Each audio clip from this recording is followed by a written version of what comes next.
So see this. If you have this on your car and somebody sees it and they cure something, you cured them. And see, you and I have the cure. Now see, you have the cure now. You may not have ever done it. I mean, you may not even have anything to cure. But you've got the cure for these diseases. You gave that to yourself when you joined us for this movie. And so you and I need to be responsible for that. See, we need to be responsible for what we are able to respond to, because responsibility is a function. And any function that's not turned on that you and I have, if we don't have the function turned on, we're going to be that much less able to manifest any given thing. So, you know, we want to be as responsible as possible at any given moment for everything we can possibly be responsible for, and as loving as we can be, and as caring as we can be, and as courageous. Courage is a function. It's acting like you're supposed to have courage. It's something that we come equipped with, and if we don't have it, we're dysfunctional. So, you know, if you know that, you know a lot about manifesting.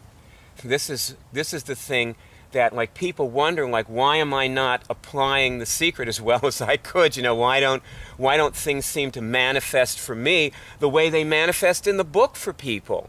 You know, like you read all these stories and you see it on Oprah, you know, these people manifest all these wonderful things. And you say, well, how come, you know, that's not happening for me? Well, there's some function that's not operating. So what I try to do is just be as functional as possible.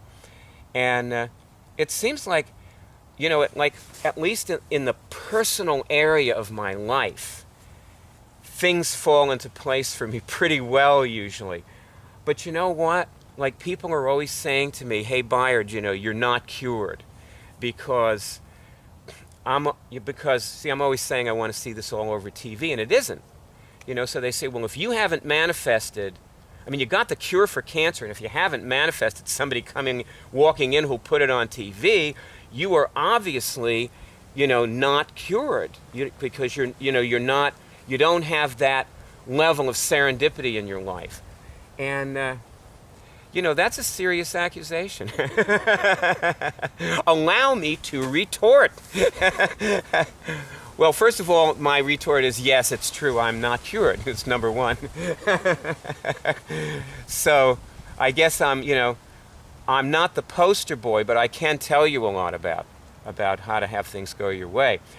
And the other answer is, see, I'm not the one who needs it to be on TV. The one who needs it to be on TV are the 6 billion people who are going to get taken out by something that they could have cured had they seen cure on television. And, you know, they are the ones who don't have, like, they're not functional enough. See, that's the catch-22. You know, they need to see how to cure themselves in order to get functional. And they can't see it because they're not functional enough to manifest it being shown to them. You know, so they're... Anyway, the thing is, I obviously, when I say I'm not cured, I am obviously not powerful enough to override their lack of function so that they can give themselves, which is really what it comes down to. You know, this is something that you give to yourself. You know, we show you, like we train you how to follow a thread, but you're the one that follows the thread to the negative medical test and beyond, or to the level of function necessary to have the serendipity in your life to at least manifest, you know, the things that you want personally.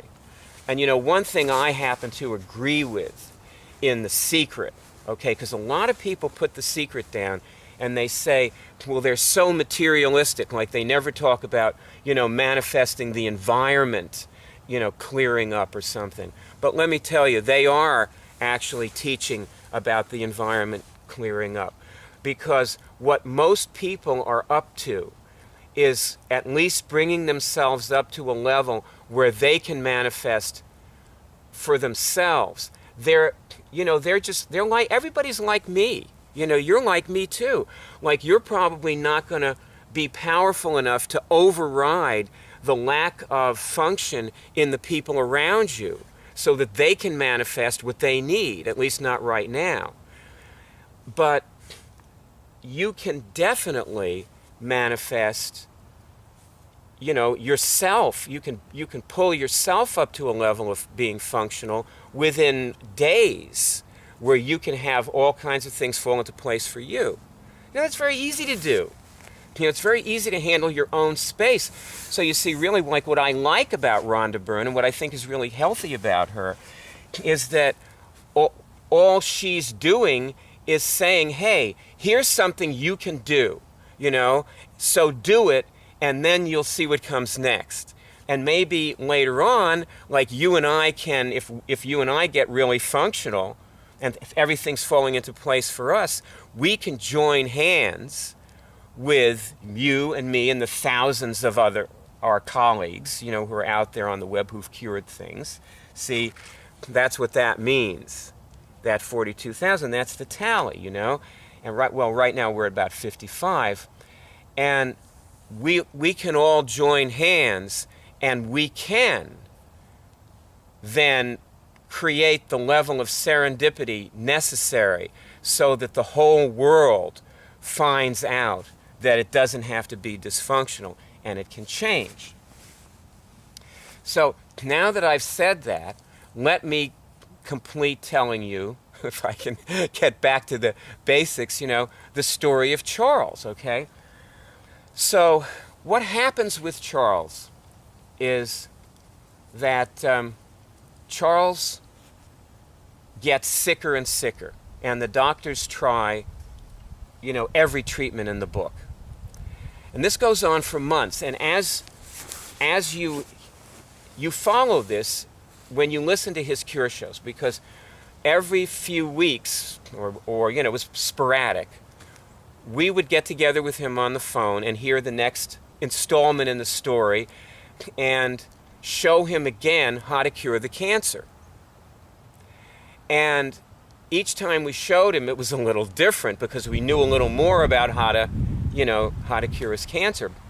Now, the thing is that Charles would have died, okay? He would not have met with us on the phone, and he would not have learned how to cure his cancer. But he had Keeley.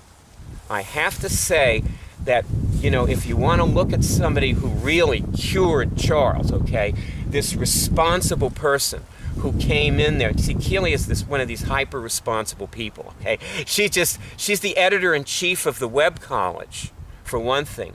And she's been doing that on a volunteer basis, since, we're talking she was my original buddy who we learned how to cure things together back in 1993, okay? So, and Keeley was working for me for years before that. So, Keeley is one of these people who is just majorly responsible, and she would not let go of Charles' hand. Like, she held on to him and, brought him along when everything else was failing, and got him back together with us over and over and over again through this very bumpy kind of relationship that we had with him.